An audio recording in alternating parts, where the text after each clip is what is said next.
everybody. Welcome back to Thrillers by the Book Club podcast. I'm Chelsea. And I'm Olivia, and we are so excited to be talking to you today about thrillers. Hey! Woo! And it's 2025, like officially into 2025. Yep, Not we're beginning, here. the middle beginning? Yeah, we're at the middle. Today's February, or not February, January 14th. January. I'm already trying to get a month ahead. Oh my gosh, imagine it was already Valentine's Day. That would be aggressive. No, January's the longest month of the year, so there's no way. Yeah, it's going to be a very long month. But it's still. great that we're into 2025. Today Yeah. is the start of all the big releases that are coming out for the next couple of months. I'm just really excited. Good about it. Like this year, I think is going to be a really good year for books. Like looking ahead, I think it's going to be exciting, which for you guys who have seen, obviously, if you're listening, you saw the title of our episode. So today we're talking about the most anticipated books of 2025. So we're going to be talking about books we're excited for. And just doing my research for this episode, I'm like, it was hard to narrow it down. It was really hard to narrow it down to 5. I was like, too many. I have way more. Same. I could have done top 20. Seriously. Yeah, same. There were so many, which is very exciting. And it makes me super excited, but also kind of overwhelmed. Looking at it, I'm like, how am I going to have time to read all of these books? I know. And then you've got that's just the ones that we know that are coming out kind of August-ish. We haven't really gotten fall schedule yet. No. The last one that I saw was July. Yeah. So I've seen a couple of Augusts with Samantha Downing, and I think her and Karen Slaughter, Sarah Pekkanen. Outside of that, I haven't seen past it. But so it'll be good. But I know Brian Macaulay has one in September. Jennifer Fawcett has one in October. There's just so many that are coming. It's going to be so good. I love it. It's like the on year, when every single author has a good book coming out, which is pretty exciting. So it is. Get ready. But anyway, how's the new year going for you so far?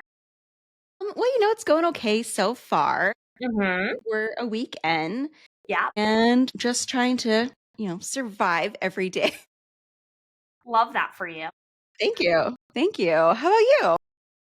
Same. Surviving. There's these fires around us, which are pretty wild.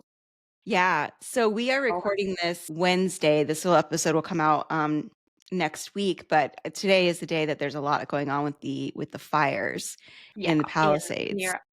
It's crazy. I don't know. I haven't seen, there have been really bad fires in LA in the past, but these are next level. I haven't really seen anything to this extent for a while. So yeah, it's pretty scary. Excuse me, it's pretty crazy. Well, I looked up ways that if people want to support and help people that are affected by the fire in Pacific Palisades, there's a couple ways to help.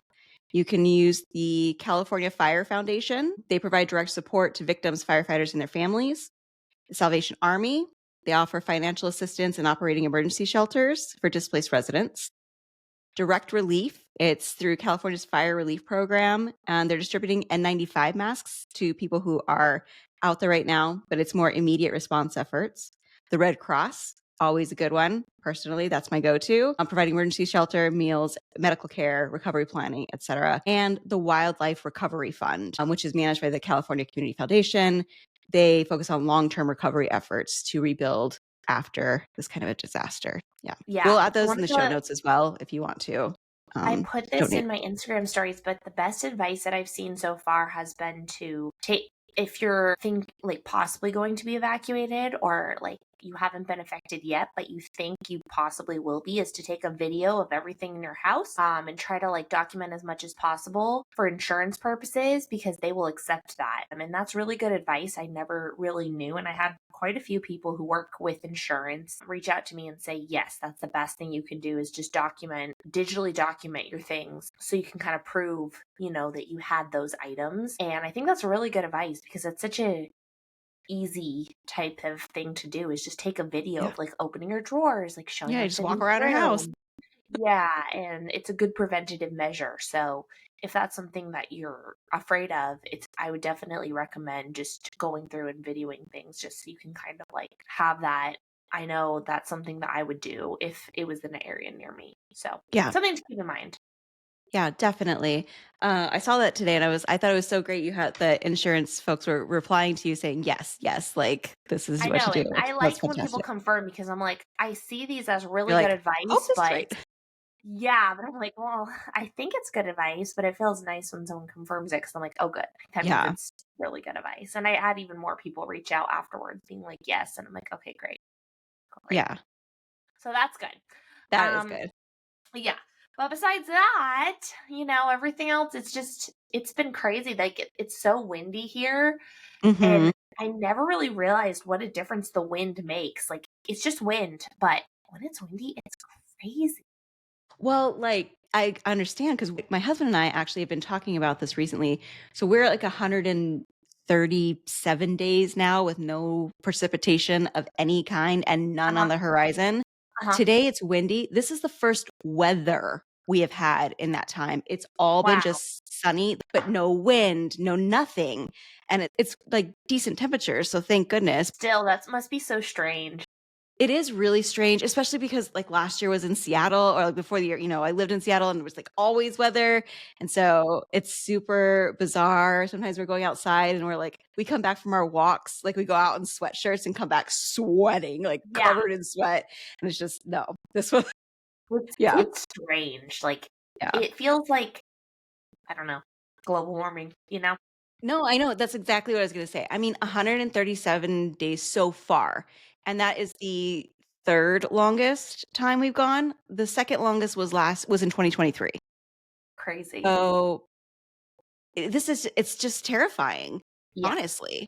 Yeah. Like, what if we run out of water in this place here? Right. Right. It's just it's interesting to see the things that people face in different parts of the country, like Totally. Florida, then you see Texas, then you see California, you see Arizona. Like everyone has different weather related issues that they deal with, and they're so different and so diverse. And Hmm. I think that that's really interesting to see from one area of the land, you know? Yeah. Yeah, exactly. Our our United States. Yeah. Oh, yeah. Yeah. Oh man. Don't even talk Anyway, about talk about America right now. yeah, we don't need to do that. We don't need to do. I was walking around work. We're doing I was fun walking things. around work on Monday being like, "Happy anniversary of the insurrection." And everyone was like, "Ugh." I was like, "Oh, sorry, not happy." Oh yeah. I like provoking people. It's a good time for everyone. But That does mainly sound me. very on brand. In other news, something kind of cool. I apply. Well, I don't know if I'm allowed to talk about this, but they didn't say I couldn't, so I'm just going to talk about it anyway because until I can't legally talk about it, I interviewed to be on a reality TV show. Yes, so very exciting. I interviewed with casting for a show that comes out in the fall. I don't think I'm allowed to talk about what it is because it's not on yet and it's never been on before. It's a new show, films in a different country for 6 weeks. Oh my So, gosh. it's all, I don't know that much about it because the casting people don't even know that much about it. They were just like, yeah, we barely have any information. Like, this is just what we know. And so they told me like some stuff, like the qualifications. And then they asked me all these different questions. It was so funny though. And it was so interesting to do the interview for it. So that was fun. It was super fun. Yeah, it was through the same casting people who cast me on Let's Make a Deal. Oh, okay. Yeah, yeah. So yeah, and so yeah, they supposedly it's a mix of Big Brother, Amazing Race, Fear Factor, and so there's a bunch of different elements to Okay. it. And so at the end of it, he said that I passed, so he's going to pass my interview to the showrunners. So that's the next step. So that'll be really interesting to see what happens. I am I like was like, freaking out. That is so freaking cool. I know, I was like, that's so funny because it's like, it's interesting because a lot of the feedback he was saying is people come on and they just like, they feel like they're interviewing for something, but I was just answering the questions just normal, Like a human like being. we're just chatting. Yeah. And so, yeah, it was very funny. Like, some of the questions was like, "How would you act? Like, would you stab people in the back? Would you be, like, a You're team like, player?" yes. You And I'm did say like, yes, "I would didn't you? be." Well, I said I would be a kitten with a knife. I would be I would be a kitten, and I'd be friendly, but if anyone crossed me, I would have a knife, and I would stab them. And he Oh my thought it was gosh. hilarious. So, we'll see Oh how my it god. goes. I cannot wait. I can't wait to hear more. I can't wait to get the details. Yes. So That we'll see what sounds happens. so I cool. should know in 2 weeks if it's a thing that's gonna happen. Who Yeah. could say? TBD. So exciting. Wait, speaking of let's make a deal, did you get all your prizes and stuff? What did you win? I Did we won talk about the that? worst prize of all, a home gym. Oh, Yeah. that's right. We The did talk about this lamest and you're gonna sell it. I did sell it, yeah. I sold it I did sell it, yeah. I was like, "Are you kidding me right now?" Like, out of everything I could have won, I don't care whatsoever about working out. It was like a Bowflex type thing. It was This is like not it. personal training classes. It was like a iPad. I don't even know. I don't even know. I was just like, "Are you kidding me?" You're like, no, no. This is the least interesting prize I could have gotten. The plus side got to be on TV, and it was funny. Yeah. And I got to sniff Wayne Brady. The cons were home gym, but Wait, or that's okay. what? Getting the home gym pointlessly. Oh, okay. Yeah, Yeah. I imagine. There's worse prizes though, like Hmm. I'm sure somehow. It's just it didn't fit me Yeah. personally, since I don't like to work out at all. Do Ever. you like not at all, huh? I mean, I walk. Yeah, walking counts. Yeah, I walk around. I don't like lift weights or like You lift a baby, that's enough. yeah. That is I a lift weight no you're weight. lifting. Yeah. I just it was disappointing. I was like, if I wanted to go to a gym, I would pay $10 a month. So, you You're know? like not interested. Yeah, it was a bummer, but it's okay. It was fun. Recommend it to everybody who lives in Southern California. Do it. Go. It's easy and free, and you get free stuff. That's so awesome. That is It was fun, very, yeah. very cool. Very Yes, cool. All the way around. It makes me want to live in California just to like be able to go do these things. you should. You should. Yeah. I mean, really, I should just live anywhere other than here. But One day, you never know. you The never world's your know. oyster. I did know. So I wanted to ask you if you've watched that show on Netflix called I'm a Killer. No? It's a documentary show. It's got the new season is out, and they do these in-depth interviews with people who are confessed or they've been convicted of murder, and they go through Okay. and they talk about the situation, and most of them are saying like, yes, I'm a killer, I killed this person, here's what the situation was. So it's kind of like getting into the mind of a like understanding like Okay. what they do, like or what their mindset was or why they were like this. And it's so interesting because every season there ends up being people who like the prisoners will give their perspective of the crime and stuff, and then they interview like the police, they interview the detectives, the families, the friends, all the other people around there, and they're like, that's not actually what happened, Yeah, of that's not what course. happened, that's a spin, he's saying. It's Of so course. interesting. That I sounds love the show. good. Yeah, as a new season just came out today actually. How Yeah, many seasons are there? I think this is season 6, I think 5 or 6. Okay, cool. I'll Yeah, look it up then. That sounds yeah, really yeah, good. I think you would dig it. I think you'd really like it. I think tomorrow, last week when this drops, Traders, the new season of Traders. I'm so freaking hyped for it.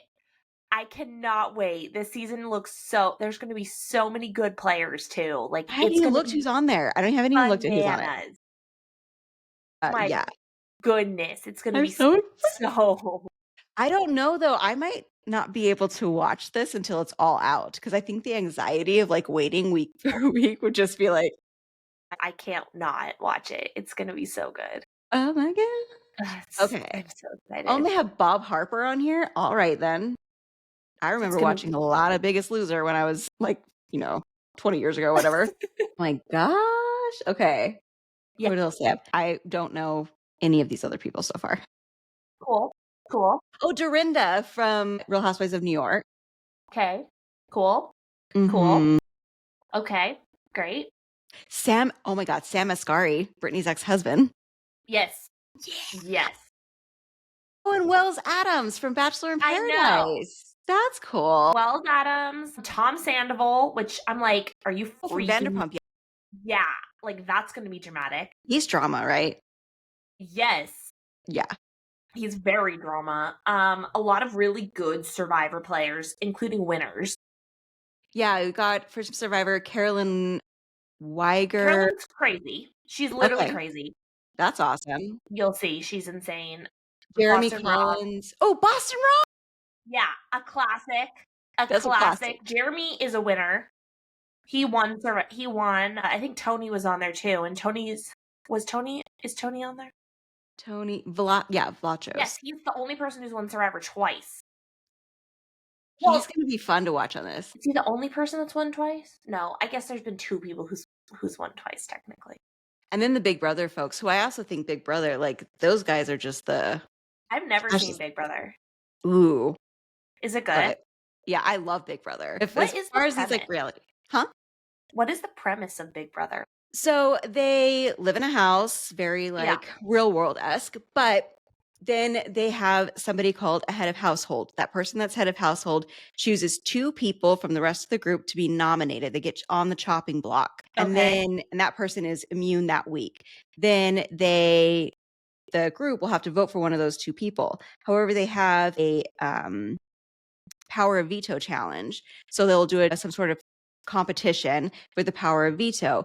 And if the person gets it, one of the people that's on the block can get it and they can remove themselves. Another person can get it. They can remove anybody off the block. And then the head of household has to put somebody else up.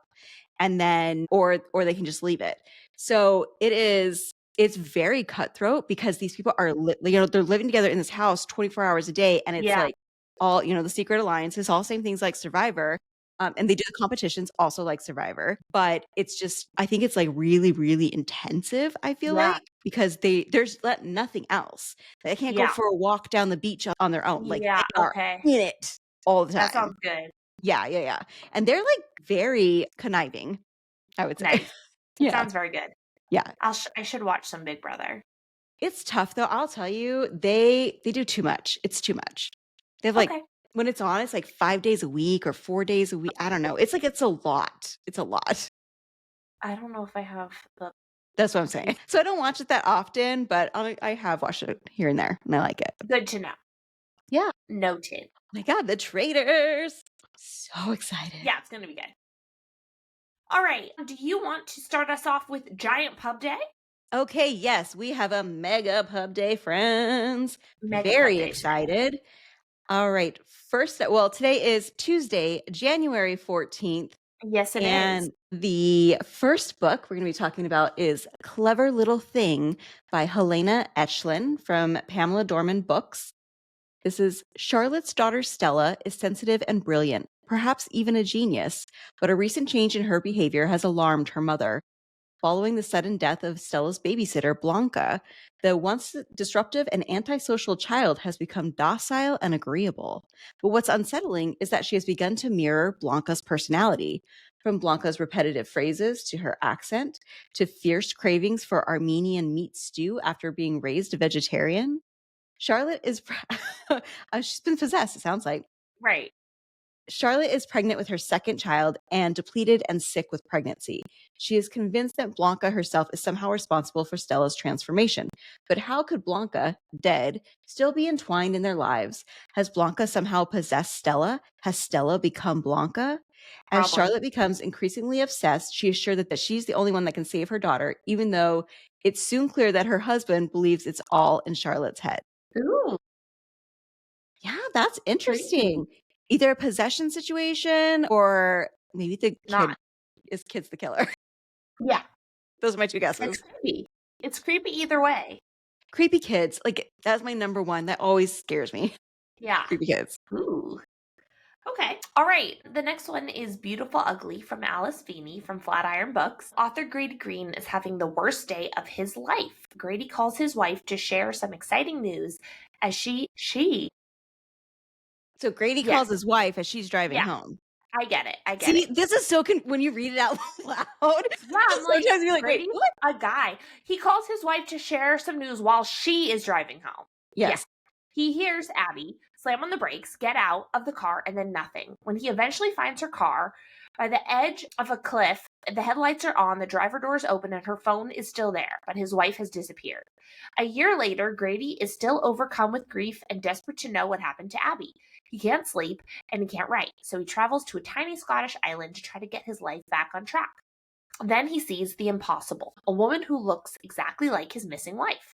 Wives think their husbands will change, but they don't. Husbands think their wives won't change, but they do. Oh my gosh. So I'm very excited. If you are in the Phoenix area, Alice Feeney will be at Poison Pen on Saturday, the 18th at 5 p.m. And the Phoenix Throws by the Book Club chapter is going to be attending. So come out, come see us, and we're going to go get to see Alice Feeney. I'm so excited. Awesome. Yeah, that's also our January Thrillers by the Book Club pick. So very exciting. Nice. Yeah. All right. The next one is The Last Room on the Left by Leah Conan from G.P. Putnam's Sons. Carrie's life is in shambles. Her husband has left her. Her drinking habit has officially become a problem. And though the deadline for her big book deal, the one that was supposed to change everything, is looming, she can't write a word. When she sees an ad for a caretaker position at a revitalized roadside motel in the Catskills, she jumps at the chance. It's the perfect getaway to finish her book and start fresh. But as she hunkers down in a blizzard, she spots something through the window, a pale arm peeking out of a heap of snow. Ooh. Yeah. Trapped in the mountains and alone with a dead, frozen body, Carrie must keep her head and make it out before the killer comes for her, too.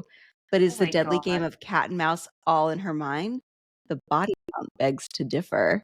That's terrifying. Yep, I want this one. I want to read this one real bad. That sounds really good and really scary. Yeah, I know. I love it. Pale arms sticking out. Ugh, that's such a good village. Yeah, it is. I hate it. Okay, the next one is Witchcraft for Wayward Girls by Grady Hendrix from Berkeley. There's power in a book. They call them wayward girls, loose girls, girls who grew up too fast, and they're sent to Wellwood House in St. Augustine, Florida, where unwed mothers are hidden by their families to have their babies in secret, to give them up for adoption, and most important of all, to forget that any of it ever happened. 15-year-old Fern arrived at the home in the sweltering summer of 1970, pregnant, terrified, and alone. Under the watchful eye of the stern Miss Wellwood, she meets a dozen other girls in the same predicament. There's Rose, a hippie who insists she's going to find a way to keep her baby and escape to a commune. And Zinnia, a budding musician who plans to marry her baby's father. And Holly, a wisp of a girl, barely 14, mute and pregnant by no one knows who. Everything the girls eat every moment of their waking day and everything they're allowed to talk about is strictly controlled by adults who claim they know what's best for them. Then Fern meets a librarian who gives her an occult book about witchcraft, and power is in the hands of girls for the first time in their life. But power can destroy as easily as it creates and is never given freely. There's always a price to be paid, and usually it's paid in blood. Have you read this one yet? Yes, I have. I thought you might have. It looks like I love the cover. Go ahead, sorry. I know. I love Grady Hendrix, so I always read everything that he writes. Yeah. He's so good, and every book he writes is so different, which I think is really cool. Yeah. I mean, I think it's like this Final Girl support group, right? Yep. And that's so different from the Southern Vampires, which is so different from they're all Horror Store. Yeah. Okay. Next up is When She's Gone by Rhea Frey from Thomas and Mercer. In this haunting story that spans 3 decades, a young gymnast escapes a kidnapping. Years later, she's forced to face the past when her own daughter disappears. That sounds terrifying. Yeah, that's horrible. Cora Valentine has her whole life and a shot at the Olympics ahead of her. But when she's kidnapped on Halloween, her name is splashed across headlines not as an athlete, but as a victim. Not even her safe return changes that, especially since no one is caught for the crime. Hounded by the public, Cora's time as a missing girl and a member... the bubbles again. I don't know why. It really loves for you to give thumbs I'm just ignoring it. I'm like, I'm trying to drink my water. Chill. Oh, I just got distracted. I was like... So sorry. Okay. Anyway, so she's hounded by the public. Her time as a missing girl and a member of the Magnificent Eight has its consequences. Years later, when Cora has her own daughter, she's determined to leave the past behind for a better life. Her daughter will never face those fears, and Cora will never face them again. But 4 years later on Halloween, the past comes knocking. Now Cora's daughter is gone, and to get her back, Cora must take someone else's child. No. Whoever took her all those years ago isn't done with her yet, but as long as they have her daughter, Cora's not done with them either. No. Okay. This sounds like that one, the book, The Chain. The Chain. Yeah. The Chain, yeah. Terrifying. Yeah. I just don't like that. Yeah, no, that's yuck. Okay, The Business Trip is by Jessie Garcia from St. Martin's Press. Stephanie and Jasmine have nothing and everything in common. The two women don't know each other but are on the same plane. Stephanie is on a business trip and Jasmine is fleeing an abusive relationship. After a few days, they text their friends the same exact messages about the same man. The messages becoming stranger and more erratic. Then the two women vanish. The texts go silent and the red flags go up, and the panic sets in. When Stephanie and Jasmine each are declared missing and in danger, it begs the question, who is Trent McCarthy? What did he do to these women, or what did they do to him? Ooh. Uh-huh. They do to him. That's a really great ending. I know. I've seen this book everywhere. It's like got that zipper on it. It looks so good. I have too. I'm excited for it. It sounds really good. All right, the last one for Pub Day, and only because there is another one, but I'm going to be talking about it a little bit later, so it's not going to be in Pub Day time, is The Lost House with Melissa. Yes. Melissa. The Lost House by Melissa Larson from Minotaur. This looks so good. It's like set in Iceland. 40 years ago, a young woman and her infant daughter were found buried in the cold Icelandic snow, lying together as peacefully as those sleeping, except the mother's throat had been slashed and the infant drowned. Jesus, I have not read this before. What? Whoa, okay. Aggressive. Case was never solved. There were no arrests, no convictions, but just as suspicion turned into a certainty, the husband did it. When he took his son and fled halfway across the world to California, it was proof enough of his guilt.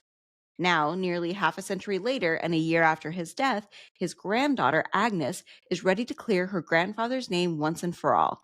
Still recovering from his death and a devastating injury, Agnes wants nothing more than an excuse to escape the shambles of her once stable life, which is why she so readily accepts true crime expert Nora Carver's invitation to be interviewed for her popular podcast.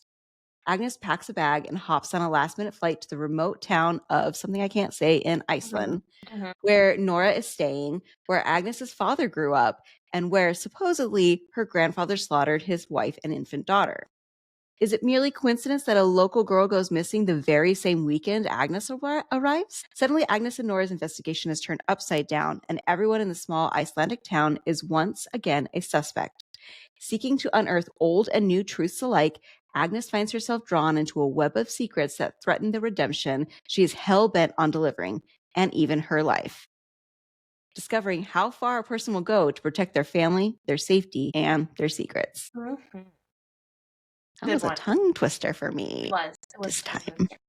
You did it though. You got it. Hey, yeah, I think this looks good because I liked her last book, Shutter.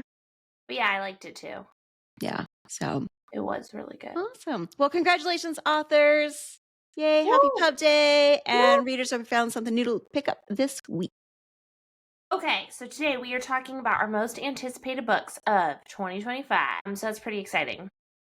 It was, like I said before, it was really hard to pick, narrow it down. But luckily, I could look at some of the ones you picked and not pick those because that's what I do with yours too. So I was like, they're the same. Right. So I was like, good. So we got like 10 total, and there's even more, but there's way more. Okay, so the first one I'm going to talk about is The Man Made of Smoke by Alex North. Dan Garvey's life has been haunted by the crime he witnessed as a child, narrowly escaping an encounter with a notorious serial killer. He has dedicated his life since to becoming a criminal profiler, eager to seek justice for innocent victims. So when his father passes away under suspicious circumstances, Dan revisits his small island community, determined to uncover the truth about his death. Is it possible that the monster he remembers from his childhood nightmares has returned all of these years later? Ooh. That sounds so good. I know. So Alex North wrote The Whisper Man, The Shadows, and now Man Made a Smoke. So they're all Yeah. kind of like similar-y. Yeah, I'm yeah. good. Didn't last year he has the Needle Man one, right? No. And he didn't do that? We're just saying that he didn't write that Angel Maker book. The Angel Maker, He too. did do that. Okay. Though that's not the same one. Two different books. Different books. Yeah. Totally different. Not the same at all. Not the same. But also good. Yeah. That does sound really good, actually. Yeah. So yeah, Man Made a Smoke. And it comes out later in the future. Sometime this year. In 2025. Yeah. So look it up. Awesome. The next one I think we were both excited about is actually publishing today. So happy Pub Day.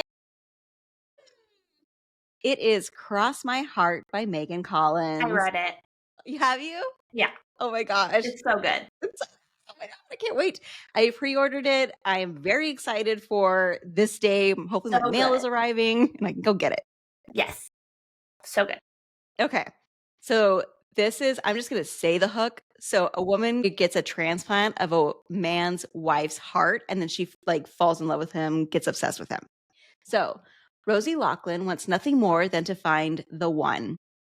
A year after she was dumped in her wedding dress, she's working at her parents' bridal salon, anxious for a happy ending that can't come soon enough. After receiving a life-saving heart transplant, Rosie knows her health is precious and precarious. She suspects her heart donor is Daphne Thorne, the wife of a local celebrity author, Morgan Thorne, who she begins messaging via anonymous service called Donor Connect, ostensibly to learn more about Daphne. But Rosie has a secret. She's convinced that now that she has his wife's heart, she and Morgan are meant to be together. So creepy. Yeah. As she and Morgan correspond, the pretense of avoiding personal details soon disappears, even if Rosie's keeping some cards close to her chest. But as she digs deeper into Morgan's previous marriage, she discovers disturbing rumors about the man she's falling for. Could Morgan have had something to do with his late wife's death? And can Rosie's heart sustain another break, or is she next? This book is so good. I'm very, very excited for several reasons, because it's Megan Collins and I just adore everything she writes. Interesting life. Jared had a kidney transplant. And so I always find it so fascinating to read about transplant stories. And this idea is brilliant. Yeah. This is brilliant. I think you're going to like it the best out of all of her books. Okay. Oh man, that's saying something. Yeah. Okay, I'm excited. I'm sticking with it. All right. It's so good. Whew. Okay. My next one is Close Your Eyes and Count to 10 by Lisa Unger. Ooh. Yes. When the real game begins, who will make it to the count of 10? Charismatic daredevil and extreme adventurer Maverick Dillon invites you to the ultimate game of hide and seek. But as the players gather on Flaco Island, the event quickly spirals into a chilling test of survival. A storm rages as a deadly threat stalks the contestants, turning the challenge into something far more sinister than the social media stunt it was intended to be. Enter Adele, a single mother with a fierce determination to protect her children at all costs. When she begins the game, she unwittingly enters a twisted web of deception and intrigue. Can she maneuver through the treacherous storm and the relentless competition and get home to her family? In a ruthless battle for survival, where the stakes are higher than ever, the blurry line between the virtual and the real proves that the only person we can trust is ourselves. Oh my gosh. Yeah. I love the game stuff. I love game tropes so much. Premise reminds me of Hide. That's what it sounded like to me. And so I got really excited about it. I'm like, yeah, that's awesome. Okay, the next one I have is called The Ascent by Alison Bacola. It comes out May 20th. This is a woman who grew up in a cult must decide if she can trust the stranger claiming to have answers to the dark mysteries of her childhood. For decades, the whereabouts of the 15 have been an unsolved mystery. All the members of this reclusive commune outside Philadelphia vanished 20 years ago, except for one, a 12-year-old girl found wandering alone on the side of the road. In the years since that morning, Lee Burton has tried to put the pain of her past behind her, building a new identity for herself with a doting husband and 7-month-old daughter, Lucy. But motherhood is proving a bigger challenge than she anticipated. She doesn't want to let Lucy out of her sight even for a moment. She can't return to work. She's not sleeping, and she has started spiraling into paranoia. Then a stranger shows up on her doorstep, offering answers to all of Lee's questions about her past. If Lee could only trust this woman, if Lee could only trust that this woman is who she says she is. Wow. Then a stranger shows up at her doorstep, offering answers to all Lee's questions about her past. And if Lee can only trust this woman, if Lee could only trust that this woman is who she said, why is this so hard for me to say? One more time. Then a stranger shows up on her doorstep, offering answers to all of Lee's questions about her past. If Lee could only trust that this woman is who she says she is, can Lee keep her safe, stable life? Or will new revelations about the cult that went missing shatter everything? In The Ascent, Alison Vicola has a great thriller about motherhood, identity, and the truths we think we know about our families. Yeah, that sounds good. So I've read this, and it's so good. It's so good. I cannot say enough good things. Twist blew my mind. And then also a cult just like vanished. Yeah, I'm into it. Vanished? So good. Yeah, big fan. That sounds amazing. All right, next one. Not a surprise. With a Vengeance by Riley Sager. Okay. Okay. I haven't heard what it's about yet. Like, I'm so excited to hear. Oh, good. Okay, in 1942, 6 people destroyed Anna Matheson's family. 12 years later, she's ready for retribution. Sorry, I was just counting in my head. I was like, what's 12 years after?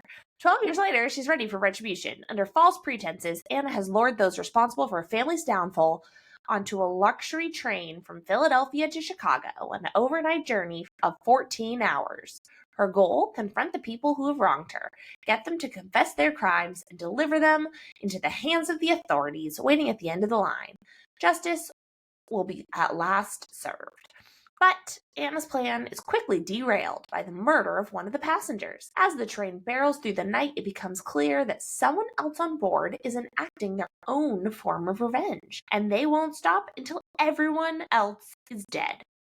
With time running out before the train reaches its destination, Anna is forced to hunt the killer in their midst while protecting the people she hates the most. In order to destroy her enemies, she must first save them, even if it means putting her own life at risk. Ooh, very Murder on the Orient Express. Yes, but with a twist, because like she has to save them even though she hates their guts. Yeah, that's pretty cool. That's pretty cool. I'm excited. Okay. Awesome. Oh, wait, that comes out in June, right? I think. Probably. It's Riley Sager, so. Okay. My next book is This Book Will Bury Me by Ashley Winstead. Nice. This comes out March 25th. It's the most famous crime in modern history, but only she knows the true story. After the unexpected death of her father, college student Jane Sharp longs for distraction from her grief. She becomes obsessed with true crime, befriending armchair detectives who teach her how to hunt killers from afar. In this morbid internet underground, Jane finds friendship, purpose, and even glory. Oh, I like that. So when the news of shocking deaths of 3 college girls in Delphine, Idaho takes the world by storm and sleuths everywhere race to solve the crimes, Jane and her friends are determined to beat them. But the case turns out to be stranger than anyone expected. Details don't add up. The police are cagey, and there seems to be more media hype and internet theorizing than actual evidence. When Jane and her sleuths take a step closer, they find that every answer only begs more questions and begins to suspect their killer may be smarter and more prolific than any that they've faced before. Placing themselves in the center of the story starts to feel more and more like walking into a trap. Told 1 year after the astounding events that concluded the case and left the world reeling, when Jane has finally decided to break her silence about what really happened, she tells the true story of the Delphine massacres. And what she has to confess will shock even the most seasoned true crime fans. It sounds so good. Yeah. Like, this is 100. I mean, there's no question. This is already 5-star. Like, I don't even have to question it. It's gonna be. I mean, I can't wait. I've been looking at it on my shelf. I mean, you have it. I'm so jealous. But it's a treat for me one day when I really need it. So I'm like, I've been like delayed gratification. Like one day I need this and it's not yet. You know, it's like in case of emergency. You're waiting for like, I need something that's gonna be perfect. Yeah, I think this is gonna be it because she's so amazing. My dog is having a freak out right now. Cool. Sorry. Okay, next one. Probably heard of it. It's called You Are Fatally Invited by Ande. There you go. Yeah. In fact, you'll probably hear more about it next week Yeah, on our podcast maybe. when she comes on and she's our guest. Okay. Super excited about it. Also, I've already read it, but I'm super excited about it. When renowned anonymous author J.R. Allister hires former aspiring writer Mila D. Anhill to host a writing retreat at his private manor off the coast of Maine, she jumps at the chance, particularly since she has an axe to grind with one of the invitees. The guest list? 6 thriller authors, all masters of deceit, misdirection, and mayhem. Confess the crimes, survive the tropes. Alistair and Mila have masterminded a week of games, trope-filled riddles, and maybe a jump scare or two, the perfect cover for Mila to plot a murder of her own. When a guest turns up dead, and it's not the murder she planned, Mila finds herself trapped in a different narrative altogether. One by one, you'll lose your turn. With a storm cutting off the island and body count rising, Mila must outwit a killer who knows literally every trick in the book until only one of us remains. Oh my gosh, I'm so excited. Oh, yeah, she'll be here next week, and I opened up the book yesterday to start reading it, and the dedication just, like, floored me. It was so beautiful. It was just like, for all those people who want something so bad, you can taste the copper and salt of it, and I was like, "Oh my god. What is that?" It's So good. amazing. Okay. Yeah. Anyway, okay, so the next book that I have is Parents' Weekend by Alex Woo! Finley, out May 6th. In the glow of their children's exciting first year of college at a small private school in Northern California, 5 families plan on a night of dinner and cocktails for the opening festivities of Parents' Weekend. As the parents stay out way past their bedtimes, their kids, 5 residents of Campisi Hall, never show up at dinner.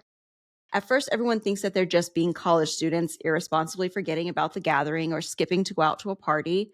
But as the hours click by and another night falls with not so much as a text from the students, panic ensues.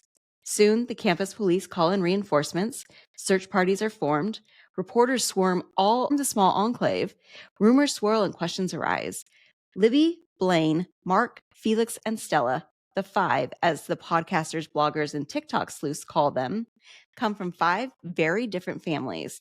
What led them out on that fateful night? Could it be the sins of their mothers and fathers come to cause them peril, or a threat from the friend group from within? So that sounds It sounds fun. so good. I'm Yeah. really interested. I kind of hope it's like the parents did some bad shit. Yeah, we'll see. I'm guessing since it's called Parents' Weekend, that they did. Maybe, yeah, maybe. But who I don't know. It looks really good. But I also love probably. the cover. It's like this blue cover of a beach, and then there's these kids at like a fire pit in the background. Yeah. It looks really cool. Yes, it's going to be great. Okay, last one is Don't Let Him In by Lisa Jewell. Restaurateur Patty Swan was the life of the party until the day a man pushed him in the path of an oncoming train, leaving his 20-something daughter Ash and his wife Nina devastated.